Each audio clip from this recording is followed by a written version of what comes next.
भागलपुर के ward number 50 और 51 में वर्षों से सड़कों पर जल जमाव है। यह जल जमाव नाली के पानी के चलते हुआ है, जिसके चलते हर आने जाने वाले लोगों को परेशानियों का सामना करना पड़ता है।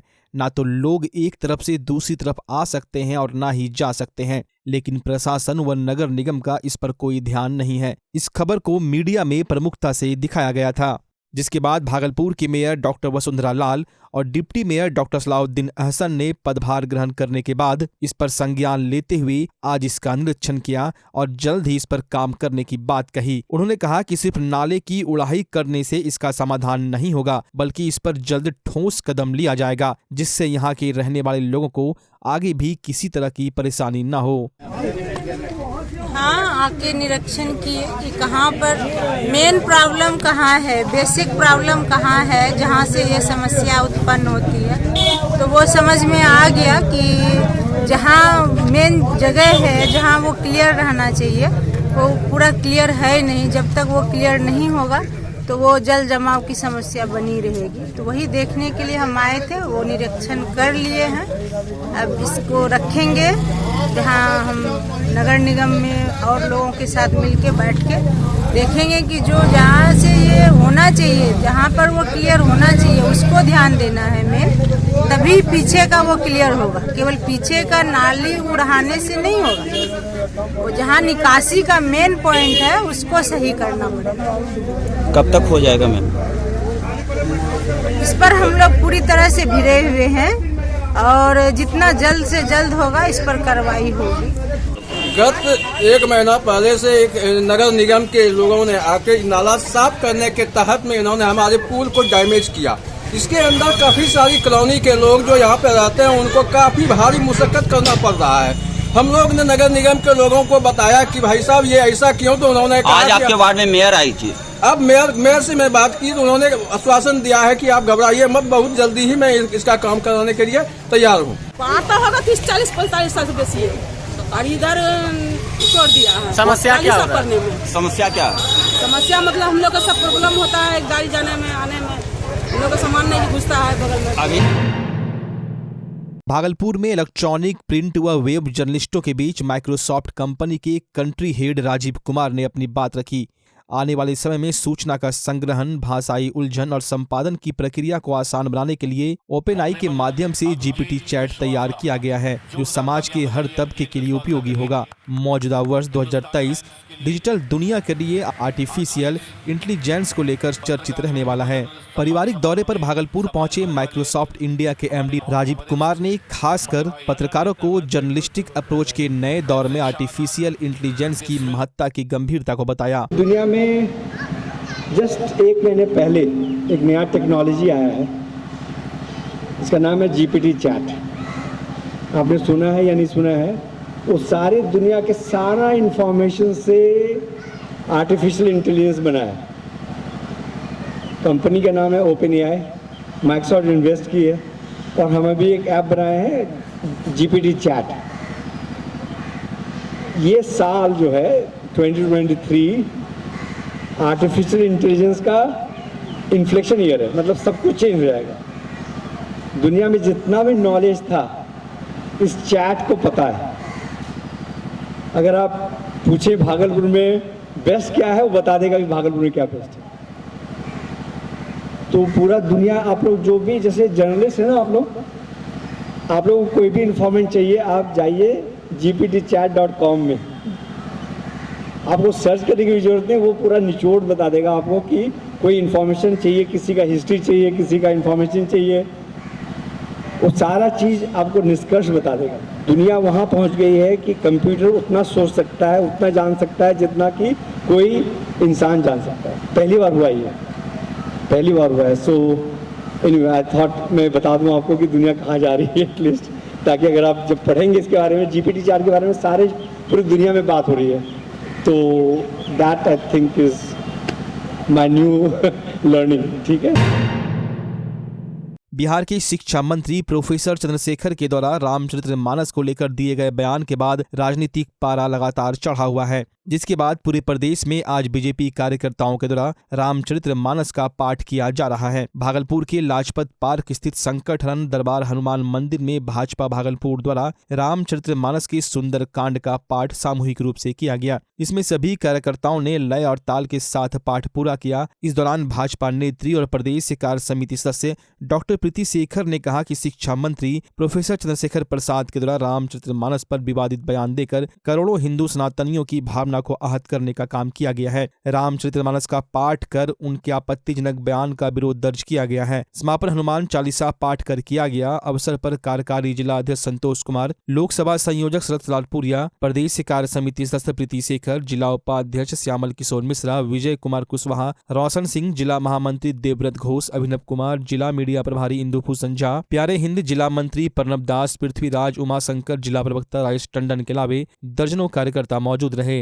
ये बिहार के माननीय शिक्षा मंत्री, उनका जो बयान आया था, हम सबों के का जो धार्मिक ग्रंथ है, सबों की जिस ग्रंथ पर आस्था है सभी हिंदू समाज की, श्री रामचरितमानस के कुछ पंक्तियों को लेकर, कुछ दोहे को लेकर जो उन्होंने आपत्तिजनक बयान दिया है, उसके खिलाफ में आज भारतीय जनता पार्टी भागलपुर परिवार आज यहाँ पर रामचरितमानस का पाठ करके उनको ईश्वर भगवान श्री राम सद्बुद्धि दें और शिक्षा मंत्री में जो शिक्षा का जो शब्द जो जुड़ा है उन माननीय मंत्री को सद्बुद्धि देकर इतनी जरूर उनमें बुद्धि भरने का कार्य करें, जिससे कि वो इस प्रकार के अनर्गल और बयानबाजी से वो बचें और भगवान उनको इतनी सुबुद्धि जरूर दें कि वो करोड़ों लोगों की आस्था के साथ खिलवाड़ करना बंद करें। आज इसी की निमित्त आज यहाँ पर श्री रामचरितमानस का पाठ भारतीय जनता पार्टी के द्वारा किया जा रहा है। पार्टी इतनी मजबूत है, विपक्ष भी मजबूत है, आखिर केस क्यों नहीं कर?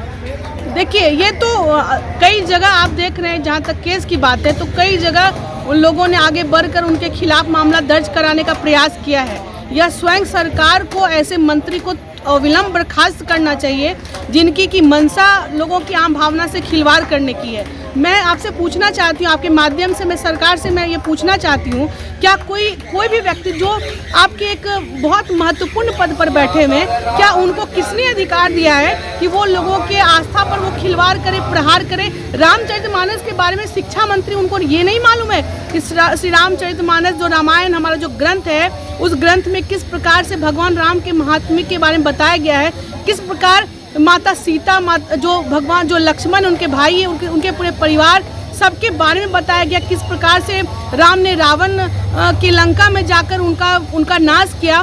जो पूरे प्रकरण को जिस प्रकार से रामायण में बताया गया, क्या उनकी जानकारी उनको नहीं है? और अगर उनको जानकारी नहीं है तो सबसे पहले ऐसे व्यक्ति को शिक्षा मंत्री भी रहने का हक नहीं है। उनको अविलंब निष्कासित करना चाहिए सरकार को और एक मिसाल कायम करना चाहिए। बिहार में इन दिनों जातिगत जनगणना का काम चल रहा है और सरकार के द्वारा इसकी जिम्मेवारी राज्य सरकार के द्वारा शिक्षकों पर दी गई है, जिस कारण पूरे प्रदेश में बच्चों के पठन पाठन पर इसका खासा असर दिख रहा है। हम जो तस्वीर आपको दिखा रहे हैं वो भागलपुर के हसनगंज मध्य विद्यालय की है। इस तस्वीर में सरकारी स्कूल के टीचर अपने कार्य के प्रति लापरवाही बरतते हुए दिख रहे हैं। जनगणना के काम में लगे शिक्षक अपना काम छोड़ स्कूली बच्चों से जनगणना का फॉर्म भरवा रहे हैं। जो काम शिक्षकों को दिया गया है उसे छात्रों से पूरा करवाया जा रहा है। स्कूल परिसर में छात्रों से किसी प्रकार का काम करवाने पर रोक है, लेकिन सरकारी शिक्षक सरकारी नियमों को दरकिनार कर जनगणना का काम छात्रों के भरोसे छोड़ दिए हैं। फॉर्म भर रहे हो? जनगणना का। कौन दिए भरने के लिए? दिलीप सर। स्कूल में आए थे पढ़ने के लिए ना? हाँ। आज पढ़ाई नहीं हुआ? नहीं। भागलपुर के सत्यम वेब स्कूल में प्राइवेट शिक्षक एसोसिएशन के सामूहिक प्रयास से सुपर 31 बैच शुरू करने का संकल्प लिया गया है। सुपर 31 बैच में चयनित छात्रों को निःशुल्क पढ़ाने की व्यवस्था रहेगी। इसके लिए एक लिखित परीक्षा की भी व्यवस्था की गई है, जो 22 जनवरी 2023 रविवार को आयोजित की जाएगी, जिसका आवेदन पत्र भागलपुर के सभी प्राइवेट शिक्षण संस्थानों में उपलब्ध है। परीक्षा का समय दिन के 11 बजे से 2 बजे तक निर्धारित किया गया है। इसमें 11वीं 12वीं एवं इंटर पास बच्चे शामिल हो सकते हैं। फॉर्म भरने की अंतिम तिथि 19 जनवरी 2023 है। सत्यम वेब में आयोजित एक प्रेस वार्ता के दौरान यह जानकारी भागलपुर के प्रमुख शिक्षकों के द्वारा दी गई। मौके पर सत्यम वेब के निदेशक राजेश कुमार, राकेश कुमार, के अलावे मनीष सांडिल्य, डी.के. भारतीय, जे.पी. उजाला, गौरव कुमार, विनय यादव, आर.के. झा, अजीत, ओम, मुकेश कुमार सहित अन्य शिक्षक उपस्थित रहे। परीक्षा के रिजल्ट का प्रकाशन 1 फरवरी 2022 को होगा। इस कॉन्फ्रेंस का उद्देश्य ये है कि हम लोग सुपर 31 लॉन्च कर रहे हैं। ये लॉन्च किया जा रहा है जेईई मेंस और नीट के लिए। ये वैसे बच्चों के लिए किया जा रहा है जो फाइनेंशियली वीक हैं, पुअर बैकग्राउंड से आते हैं, जिन्हें पढ़ने का तो मन है पर संसाधन का अभाव है। तो भागलपुर के हर एक शिक्षकों के द्वारा एक कलेक्टिव सहयोग के रूप में ये निःशुल्क शिक्षा स्टार्ट किया जा रहा है। इसका मकसद है कि भागलपुर का खोया हुआ प्रतिष्ठा वापस लाना। 31 में 31 बच्चे को अगले साल सफल कराकर पूरे इंडिया लेवल का ध्यान भागलपुर की ओर खींचना इसका मेन मकसद है। इसके लिए 22 जनवरी को एक एग्जामिनेशन हो रहा है, जिसका फॉर्म हर एक कोचिंग सेंटर पर, हर एक इंस्टीट्यूशन में अवेलेबल है। सभी लोगों से निवेदन है कि निःशुल्क ये फॉर्म मिल रहा है, आप इसको भरें और एग्जामिनेशन में शामिल हों। उसके बाद एक काउंसलिंग सेशन है जिसमें पेरेंट के साथ काउंसलिंग होगा, तब उसके बाद क्लास स्टार्ट होगा। महंगा है और बहुत छात्र इसमें जुड़ नहीं पाते हैं, पढ़ नहीं पाते हैं। इसके कारण इस परसेप्शन को खत्म करने के लिए हमने प्रयास शुरू किया है, जो भागलपुर के विभिन्न संस्थानों के सारे शिक्षकगण एकजुट होकर यह एक अभियान चलाए हैं, जिसमें कि निःशुल्क शिक्षा प्रदान की जाएगी ऐसे छात्रों को जो कि गरीब हैं, ज़रूरतमंद हैं और प्रतिभावान हैं। आज हमारा टैलेंट हमसे माइग्रेट करके दूसरे शहरों में चला जा रहा है और रिजल्ट वहाँ के लिए कर रहा है, और ऐसे छात्र छूट जा रहे हैं जिनके पास थोड़ा सा धन की कमी के कारण वो नहीं कर पा रहे हैं। तो हम अपनी प्रतिभा को बहुत आगे ले जाना चाहते हैं और उसको राष्ट्र लेवल पे प्रदर्शित करना चाहते हैं। यही हमारा उद्देश्य है और इसके लिए हम भागलपुर के सारे शिक्षकों के बहुत आभारी हैं, जिन्होंने कि इस तरह का प्रयास के लिए एकजुट मन बनाया है। हम लोग आज ये जो मिले हैं, इसमें हम लोग सुपर 31 के लॉन्च में मिले हैं और सुपर 31 का बहुत ही प्योर एक विज़न है, जिससे कि हम लोग ऐसे बच्चों तक शिक्षा को पहुंचा सकें जो कि टैलेंटेड हैं, जिनके पास क्षमता है, परंतु बहुत सारे कारणों से वो लोग पीछे रह जाते हैं। उन कारणों में पहला तो उनका इकोनॉमिक बैकग्राउंड होता है और दूसरा कि सही जगह वो पहुंच नहीं पाते हैं। उनके पास टैलेंट है परंतु सही जगह नहीं पहुंच सके। तो भागलपुर के सभी टीचर्स मिल करके उन टैलेंट को सर्च करके और उस पर कलेक्टिव इफेक्ट डाल करके, जिससे कि सभी टीचर्स के, जिन टीचर्स के पास जो खास सुविधा है, जो खास ताकत है, वो उनको प्रदान करके जेईई और नीट के लिए 31 और 31 इन 31 को सेलेक्ट करके हम लोगों को उनको पास कराना है, जिससे कि बिहार ही नहीं पूरे इंडिया लेवल पर हमारे भागलपुर का नाम ऊंचा हो और बच्चों में जो बच्चे सेलेक्ट नहीं भी हो पाएंगे उनके भी मन में एक लालसा जगे, एक जिज्ञासा हो, एक उत्साह जगे कि हम भी ये कर सकते हैं, और जिससे अगली बार ये और ज़्यादा बड़ा हो सके और ज़्यादा लोग इसमें भाग ले सके और रिजल्ट और बेहतर हो सके। इसमें तो मेनली 10th पास बच्चे और जो अभी 11th अभी जो एग्ज़ाम हो रहा है वो 11th से 12th में गोइंग, ये ज़रूर बहुत ही ध्यान से सुना जाए कि 11th से जो अभी 12th में जा रहे हैं उनके लिए ये फेज चल रहा है, और अगले फेजेज में जो 12th का एग्ज़ाम दे चुके होंगे उनके लिए भी 1 ईयर कोर्स होगा और जो 10th का एग्ज़ाम देंगे उनके लिए भी 2 ईयर्स कोर्स होगा। भागलपुर के मनाली चौक पर सड़क सुरक्षा सप्ताह के अंतिम दिन मोटर वाहन निरीक्षक और ट्रैफिक डीएसपी के द्वारा सघन जांच अभियान चलाया गया, जिसमें हेलमेट नहीं पहनने वाले वाहन चालकों से जहां फाइन वसूला गया, वहीं हेलमेट पहनकर गाड़ी चला रहे लोगों को गुलाब का फूल भेंट किया गया। इस दौरान नुक्कड़ नाटक का भी आयोजन किया गया, जिसमें हेलमेट लगाने और चरपहिया वाहनों पर सीट बेल्ट का इस्तेमाल करने को लेकर लोगों को जागरूक भी किया गया। बिहार राज्य में सड़क सुरक्षा सप्ताह जैसे कि मालूम है 11 तारीख से तक चल रही है, आज लास्ट दिन है। इसी परिप्रेक्ष्य में विभाग के अनुसार आज नुक्कड़ नाटक का प्रस्तुति करके लोगों को सड़क सुरक्षा के बारे में जागरूक किया जा रहा है। साथ में हेलमेट का भी जांच हम लोग के द्वारा किया गया है। करीब हम लोग बाईपास टीओमी पर 12 गाड़ी को फाइन किए हेलमेट मामले में, और उसके बाद यहाँ मनाली में भी करीब 4 गाड़ी को भी फाइन किया गया है। मुहिम चल रहा है बिहार राज्य और परिवहन मित्र कामगार संघ जिला इकाई भागलपुर के, इसमें तत्वाधान में चल रहा है। और जो है जाकर के हम लोग देख रहे हैं कि हेलमेट रख के भी लोग हेलमेट नहीं लगाते हैं, उसके लिए हम लोग जागरूक कर रहे हैं। और जो लोग हेलमेट नहीं लगा के चल रहे हैं उसको गुलाब पेश कर रहे हैं, और जो लोग लेके लगा के चल रहे हैं, उसको हम लोग टॉपिक प्रस्तुत कर रहे हैं और जागरूक लोगों को कर रहे हैं, क्योंकि 11 से लेकर 17 तक जनवरी तक ये मुहिम है बिहार।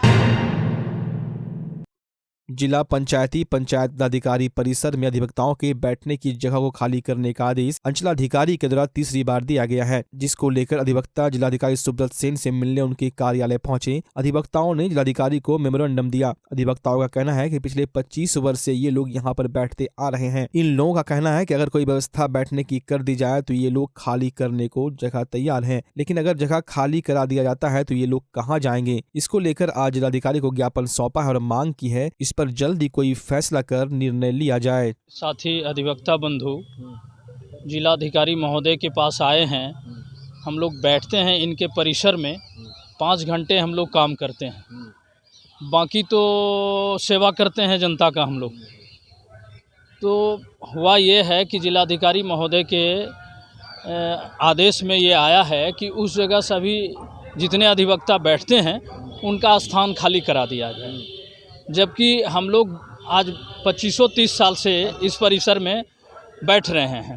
परिसर किनका है? परिसर तो हम लोग बैठते हैं, सेवा देते हैं, पर जिला पंचायत राज पदाधिकारी का ये या कलेक्टर महोदय का ही हाथा है, इसको तो नहीं झुटलाया जा सकता है। हम लोग जनता की सेवा करते हैं, उनका सहयोग करते हैं, कोर्ट का काम करते हैं, हम लोग बैठते हैं 4-5 घंटा।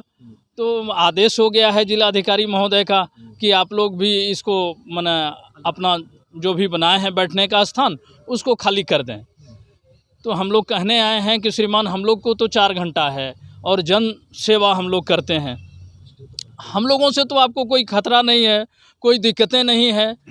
तो इस तरह का आदेश को पुनर्वापस लिया जाए और हम लोग को शांति से जो अपना पेशा है उस पेशा को करने दिया जाए, न्यायालय क्या काम करने दिया जाए। अगर बात नहीं मानी जाती है क्या करेंगे? नहीं, हम लोग तो प्रयास करेंगे, हम लोग कानून के ज्ञाता हैं, कलम के ज्ञाता हैं, हम लोग ज्ञापन दे रहे हैं, उनसे निवेदन कर रहे हैं, जरूर मानेंगे।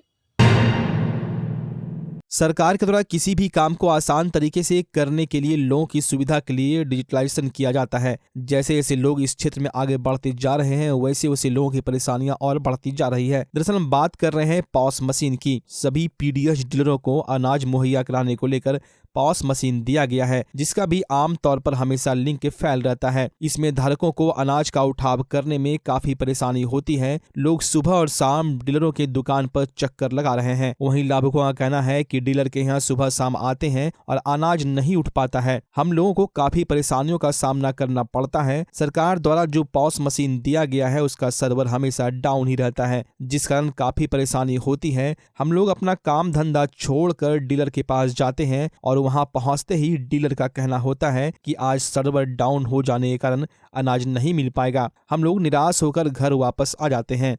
सरकार सुचारू रूप से अपना मशीन चालू नहीं रखता है, इसलिए लिंक फेल है। पब्लिक को अनाज देने में काफ़ी कठिनाई होता है। 7 बजे शाम में लिंक आता है। सुबह में क्या बजे आता है? सुबह में भी नहीं करता है लिंक। क्या बजे तक लिंक रहता है? सुबह 7 बजे तक लिंक रहता है, फिर उसके बाद चले जाता है। उसके बाद नहीं होता है। दिन भर ऐसे बैठे रहता है, पब्लिक ऐसे बैठा रहता है, भीड़ लगा देता है। समझा बुझा करके किसी तरह रात में बुलाते हैं, रात में आकर के कहते हैं कि क्या कीजिएगा, अनाज लेना है, और कष्ट करके आकर के अनाज ले लिया कीजिए। अब आप ही लोग पता कर सकते हैं। तो क्या बजे तक लिंक रहता है? 6 बजे से 9 बजे तक लिंक रहता है, बटैया होता है, उसके बाद लिंक बंद हो जाता है। तो फिर कब ये चालू होता है? फिर 4 बजे चालू होता है तो 7 बजे तक बटैया होता है, फिर लिंक चले जाते हैं, फिर लिंक बंद हो जाता है। अच्छा, आपका नाम? लिंक सही समय पे नहीं रहता है, दिन में रहेगा तब ना बटैया होगा। तो अभी तक में कितना आदमी उठा चुका है? अभी गिनती कर नहीं सकते हम, बहुत हो गया। 4 दिन से बटैया हो रहा है तो बहुत। अच्छा है कि इसे दिन भर मतलब कि लिंक नहीं आता है, दिन भर बैठ के जाता है, और 7 बजे समझ में लिंक आता है, टेंशन होता है पूरा। हर महीने में भागते होता है कि बार बार का घूर कर जाता है, और 7 बजे समझ में लिंक आता है। अच्छा, ये कब से हो रहा है आपका? मतलब कि बहुत दिन है, शायद साल लगेगा, हर महीना में प्रॉब्लम होता है। कै बजे से बैठे रहे आप लोग? का वजह से मतलब कि होने से बोलता है कि 8 बजे हाँ ना बस आता है तो बैठ कर जाता है, फिर घर से आता है घूर कर, फिर आता है घूर कर, तो फिर रंग लिखे नहीं आता है, लिंक नहीं आता नहीं आता है। का है ये कब से हो रहा लिंक फेल? 2-3 दिन से। अच्छा, ये कब से मतलब हो रहा है? ये 2-3 दिन से हो रहा। अच्छा, मतलब कई बजे से कई बजे तक रहता है लिंक? दिन भर तो नहीं रहता, रात में रहता है। बच्चा जब जन्म लेता है तो कई बार बच्चा तुरंत नहीं रोता है, रोने में देर हो जाता है। ऐसे में बच्चा क्षतिग्रस्त हो जाता है और उसके बचने की संभावना कम हो जाती है, और यदि बचा तो भविष्य में उसमें विकलांगता की समस्या आती है, जिसे सीपी कहते हैं, जिसका कोई माकूल इलाज नहीं है और ज़िंदगी भर बच्चा विकलांगता से जूझ सकता है। ऐसे में पूरे संसार में कूलिंग थेरेपी का सहारा लिया जाता है। जन्म से ठीक 6 घंटा के अंदर यदि उसको कूलिंग थेरेपी दिया जाए तो उससे उसका सीपी की समस्या कम होती है और बचने की भी संभावना बढ़ती है। पहली बार बिहार झारखंड में आपके शहर के स्नेह नवजात शिशु बाल सेवा केंद्र में यह मशीन उपलब्ध है। कभी भी ऐसी बात हो कि बच्चा रोने में विलम्ब हो गया तो आप स्नेह नवजात शिशु बाल सेवा केंद्र में ज़रूर संपर्क करें।